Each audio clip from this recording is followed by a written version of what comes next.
Hello everyone. Thank you for stopping by Sewing Machine Rehab today. So if you've been following along, we have been going through the process of how to disassemble, clean, and reassemble a Singer 301 or 301A. They're the same. So today we have finally got to the motor, and this is the motor that I took out of the 301 with you. I'll just start by saying you might want to wear gloves when you're doing this, or just be prepared to wash your hands a lot, because the motor is a messy device. So you're going to encounter a lot of carbon dust. And then initially at the top of the motor, which is this worm gear right here, is going to be a lot of grease. So if you have a really greasy worm gear, go ahead and just give it a good wipe, because you will find that you really want to grab this end.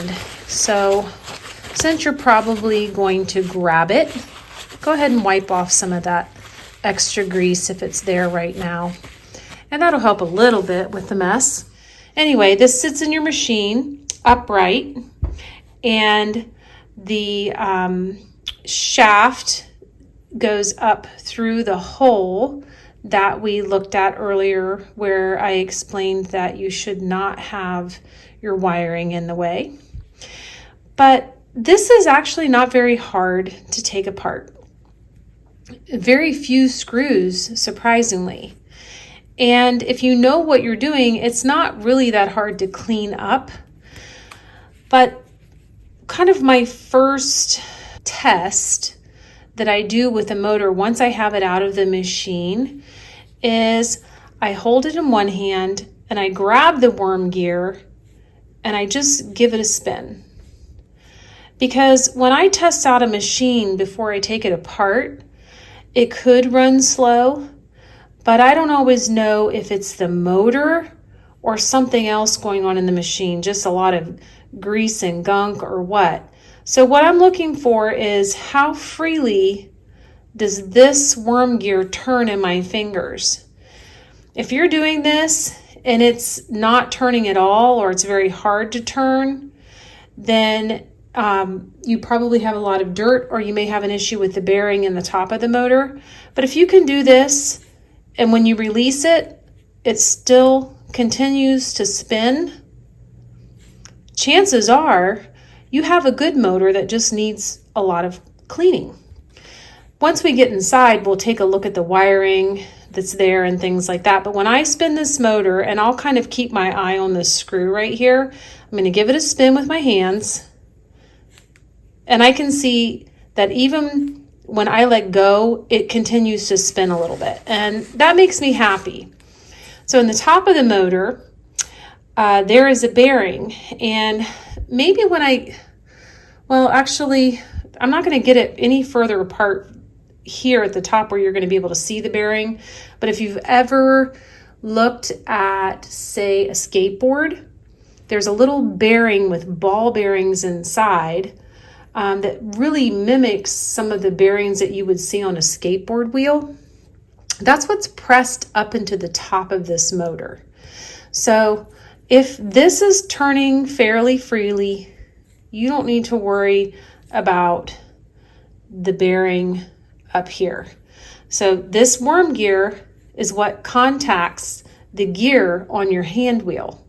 And when those two connect, they spin, and then that turns the shaft. It moves the gears up in the top of the machine. It goes down the shaft and it moves your needle bar.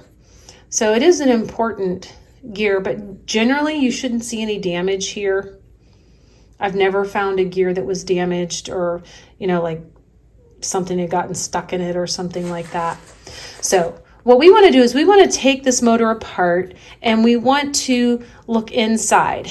And we're going to start at the very bottom of the motor where the brushes are. And I think I can probably give you a little bit better light now that I'm looking. There we go.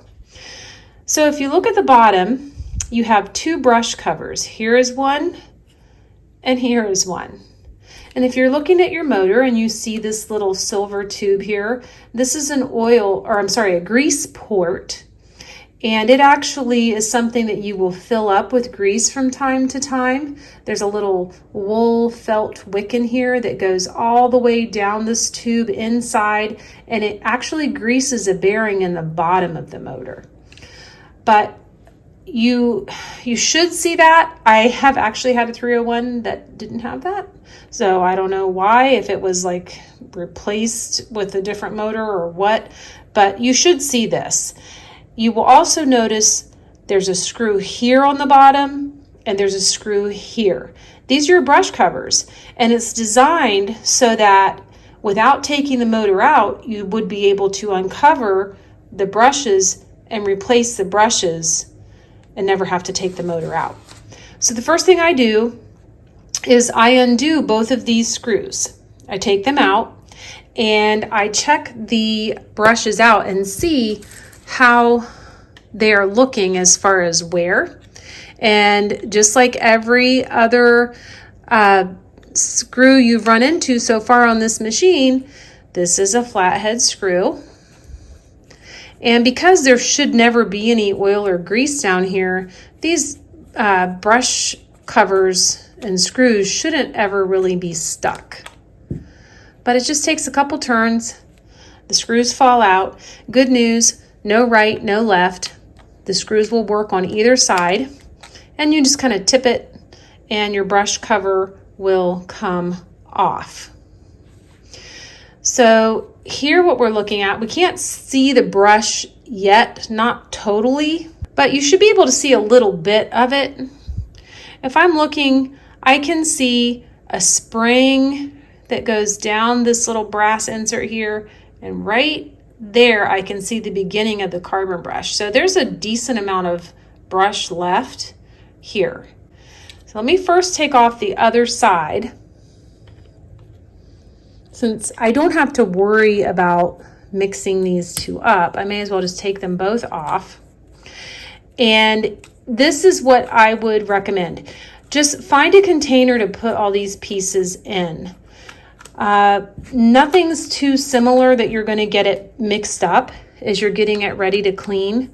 So because they can be so dirty and all the carbon dust and stuff that's on them, I just put them in a plastic container. This is a takeout container from the last time we had Chinese food. So my two brushes and my brush covers, I just put them aside. Now I can see both brushes, and typically you will not, I'm sorry about that, bumped the camera. Typically you will not see uneven wear on a brush. So this brush has about as much carbon left as this brush does. Now, to remove the brushes, and if that's all you were doing and the motor was still in the machine, all you need to do is just kind of you can take your fingernail, you can take a screwdriver. This little brass piece here is the housing for the motor brush. And I just kind of lift it up and that flew across the table just now because of that little spring. But here is the little brass housing for the brush, and the brush sits down inside of it. So the spring goes into the housing first. The little metal tab goes out and you put the spring in, and this slides up against the motor. And if you look at this brush, there's a curve wore into it. That's because this curve is spinning around a round commutator. So if this were flat, this would be a brand new brush. But as soon as that brush gets wore in, it's going to have a round shape. And if I were taking this apart and putting it back together, I would make sure that that round shape matches the round shape of the commutator. So it would go like this, would not look like that. It would look like this as I put it back inside. But I'm taking both these out, and what I do is I just wipe these off really well. You don't want to get any other chemicals on them. They really shouldn't have oil and grease on them, but most of the time, the ones I find do. And because I want to protect the integrity of the carbon, I try to keep as much cleaner and water and oil off of them, and I just give them a good wipe. So let's check out the other side. And sometimes my fingers can get them out, sometimes they can't. Just be careful. You don't want to jam the screwdriver in up against the copper plated commutator. And here's the other brush. And you see this is just carbon dust, because this is spinning around the commutator, and when we get a better look at it, we're going to see it has little tiny grooves in it. It wears off this carbons a little bit at a time. So that's why you want to wipe it off before you put it back in. But I can tell if I put both brushes side by side that they're wearing evenly. There's not really any issues there. So remember I said you might want to wear gloves. So I will wash my hands really good this evening, and they'll probably still have some black. But my husband doesn't care. He knows this is my passion, so no criticism. So now you have your brushes, your brush covers, your screws, and the brush housings in your little container. So the next thing that we're going to do is we're going to actually take this apart. And you can see it's two parts put together. You have this plastic side. I don't know if this is Bakelite. I'm guessing it probably is. And then you have this aluminum, I'm guessing, housing that holds the worm gear and shaft that it sits on that goes down inside. We're going to take this apart. And to do that, you have two screws on the top. Here is one, and here is the other. So these screws also, there's no right or left, so you don't need to remember which side you took them out from. As you're taking this apart, make sure you do it over a towel, because you have a couple little extra parts in here that are going to more than likely fall out as you do this. So I also point out, when you start unscrewing these screws from the top, you see this little brass piece right here? Believe it or not, this screw is really long. It runs down the whole body of the motor right here. And it actually is screwing into the opposite end of these brass housings. So as you unscrew this screw, these brass housings should fall out. So we'll see. I've had these screws be a little bit stiff and stuck. Thankfully, not today on this side at least. But just kind of keep unscrewing until, see? So what's cool is this screw comes down inside. Part of it screws into this little brass housing, nut, I don't know what you call it. And then the screw for the brush cap goes in the other end. So I just set that into my container. You should be able to tip this upside down. Sometimes the screws will act a little strange. You would think they just fall out, but something about how it's machined, you have to give them a tug, or you might have to screw them a little bit more, or unscrew them, sorry, a little bit more. So here's one of the screws. And then I'll take the other one.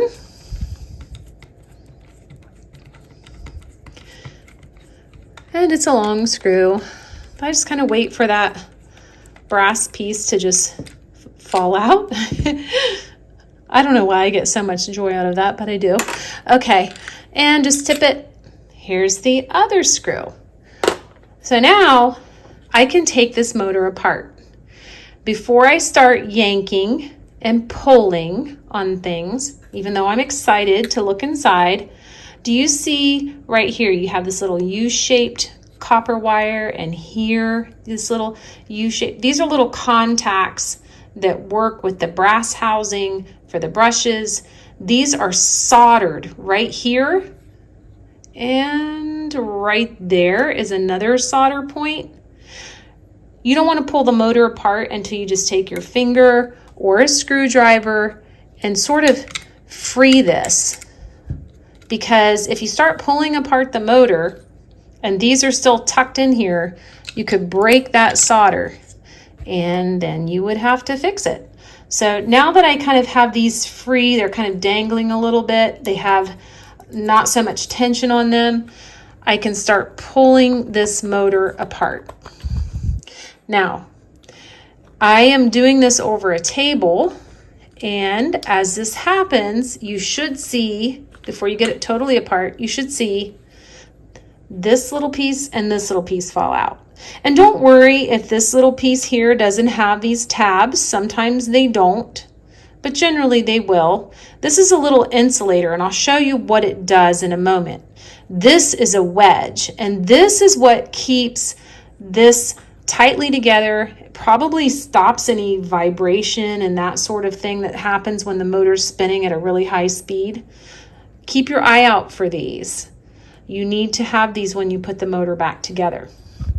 So now you can keep tugging, and what's coming out first is the top half of the motor. Oh, look at that. Do you remember when I was spinning this earlier?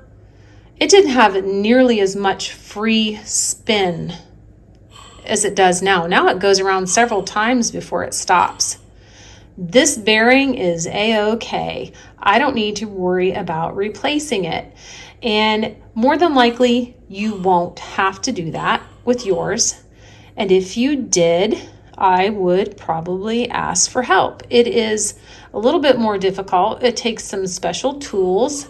There's this little metal bearing is, it takes a lot of steps to get to it. You have to undo this nut. You have to get the worm gear off by undoing the set screw. There's a little special metal clip in here. I forget what the name of it is, a spring clip or something like that. All that has to come out, and then you have to get the bearing out, and it's literally pressed in to this. It fits perfectly, and it is not fun. So this one's great. Hopefully yours is spinning really nice as well. Let's look at the other end. This, ladies and gentlemen, is the commutator. This part right here. This is what your brushes are spinning around. Or actually, it's spinning around and your brushes are sitting there contacting it.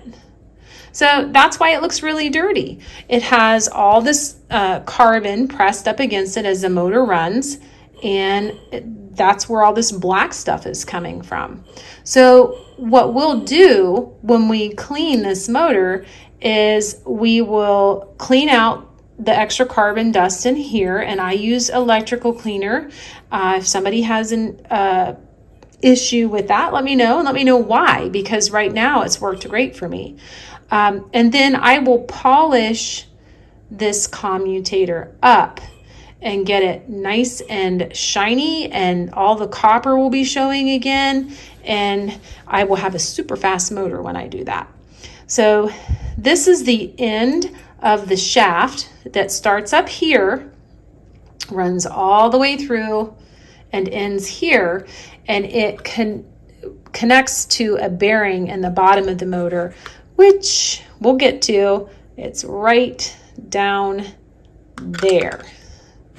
But there's three bigger pieces here. We have the piece that we just took off, and then we have this piece. And now this is when you pull this out. I feel like you guys are in the dark today. I don't know what I did with my lighting. I really got it out of whack. So anyway, when you pull this out, remember how we disconnected these wires here, or we kind of got them out of the groove a little bit? This piece here is what those wires are connected to. So again, I'm just going to double check and make sure that they're sort of tucked. So if I pull this apart, I don't have any issues with these getting stuck. Also, what will help you is if you push on these two prongs. These are where your wires connect on the outside of the motor. And I'm just checking as I take it apart. There we go. So here we go. Now, what am I looking for here? Well, I'm looking for damage. These electrical tape wrapped bits that you see here are actually coils of very thin copper wire wrapped around and around and around, and then it's wrapped in electrical tape. So I try to see, is any of this looking particularly melted or not? This motor looks great. I'm checking out the contacts here. I will polish these up really well. I want to make sure that all my little points where things have been soldered on, I don't see any signs of breakage or little bits of copper wire sticking out. And the same with these here that run up against the brush housings. Now I have one little wire here that's looking a little stuck, but actually that's what was soldered on. I think that's going to be okay. So this looks good. All it needs is a good cleaning. We're not done taking this apart though. What we have left is this piece here, and this is just full of carbon dust. And let me see if I can prove my point here by getting a Q-tip and showing you what I mean. This looks really textured. It's not. It's just loads of carbon dust. So if I had to guess, my guess is that the brushes might have been replaced on this machine at some point, because I don't know how you would have this much carbon dust from the very first set of brushes on the machine. I guess, you might be able to, but that's a lot. In fact, I've never seen this much on the bottom of a motor. But anyway, I'm going to stick my hands in it next. So what I have now is this bearing right here. This grease port greases this bearing. I want to take this bearing out. I want to clean it up carefully. And I'm also going to take the wick out of this grease port and clean it or replace it depending on how it's looking. And then I want to put everything back together. And the way that I do that is, do you kind of see here, there's a little piece of metal here. I know it's all black, so it might be a little bit hard to see. There's actually a piece of metal here. It kind of looks like the shape of an eye. There are two little wings on the end of this piece that are wedged under little bits of plastic. That's what holds them in place. And then the shaft from the motor sits down inside, spins around. So I want to take this little metal piece out so I can get this bearing out. It's holding it in. And I always try just using my hands first. So sometimes I have success if I just put my thumbs on each little wing and I'm going to press counterclockwise. It doesn't matter which way you hold it, this way or that way. You're still going to press counterclockwise, and hopefully it's going to release. And it did. Yay! You don't have to wait and watch me struggle. So here comes this little piece that I'm talking about that holds the bearing in. And it always goes in this way, up, wings pointing up, and you have to press them back down in, and next time it will be clockwise. This comes out, and here is the bearing that I was talking about. So I remember watching a video on AndyTube, and he talked about the properties of the metal in this bearing. And the best way that I can sort of rephrase what I learned is that it's essentially as porous, maybe not to the eye, but more microscopically. And so that's why you don't want to put this in any harsh cleaners or solvents or anything. You just want to wipe it down with a rag. And that way you're not stripping it of any oils or grease that it has, and you're not putting any additives into it that it shouldn't have as well. and I could be wrong, but that's how I understood it. And the grease port is what takes and greases this porous, if you will, metal bearing. Now, I told you there's a wick inside this grease port and that I want to take it out. Before I do that, there's also a little felt pad that it rests on. And I hope that you won't laugh at me, but I have showed you this tool before. It's a dental pick, and it actually is very handy for prying out parts like this. So what would I do with this to clean it? I might soak it in some rubbing alcohol for a little bit and then squish it between some paper towels. Make sure I get some of the old grease out. But to get the wick out, the grease wick, I'm going to start at the hole here at the top. I'm going to stick my little pick in, and you could try this with a sewing pin or needle or a toothpick, but I'm always worried that a toothpick would break off inside the tube. So don't try anything that's going to break.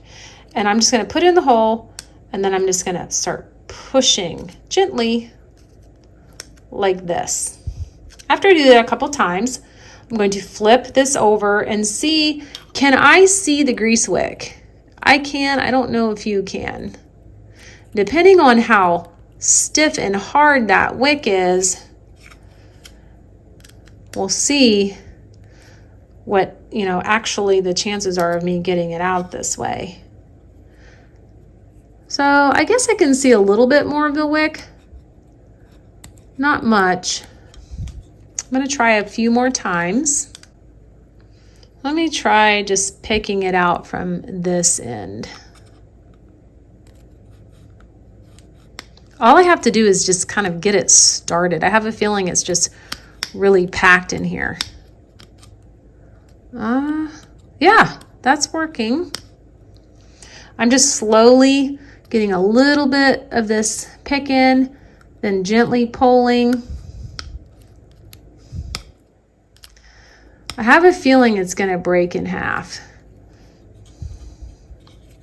So I'm going to see if there's any more I can push out now that I've got that packed in part. Yeah, there it goes. Now, gently with my tweezers. Nope, this baby's breaking. Here's half of it. And it's pretty hard. So I will show you, I'll keep these little bits as I get them out, and I'll show you how to clean them if you thought they were salvageable. And then in a video coming up, I will show you your options for replacing these grease wicks, which really isn't a bad idea. I feel like if you're just buying enough wicks for one machine, you kind of get ripped off. But if you are doing this more than once, then it's probably better to go ahead and buy a larger quantity because you can just trim them the size. But there are people who are on Etsy who will just sell you what you need if it's just for one machine. So here we go. Actually, that's it. There's the rest of the wick. So it's a very short piece. I expected it to be about 1 inch long, and this one's a little bit shorter. So I don't know what's going on with that. But this is in pretty bad shape. It's as hard as a rock, and it's broken, so I'm going to have to replace it. But now, the best part is that I have this port clean.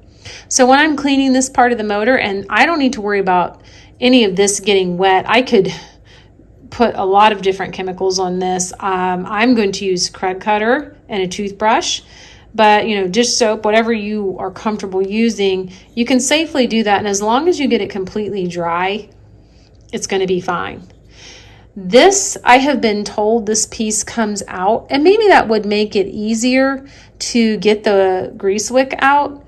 But honestly, no, I can't say I've never had a machine that didn't come out. I had one that it popped out really easy. I gave it a tug and it came out.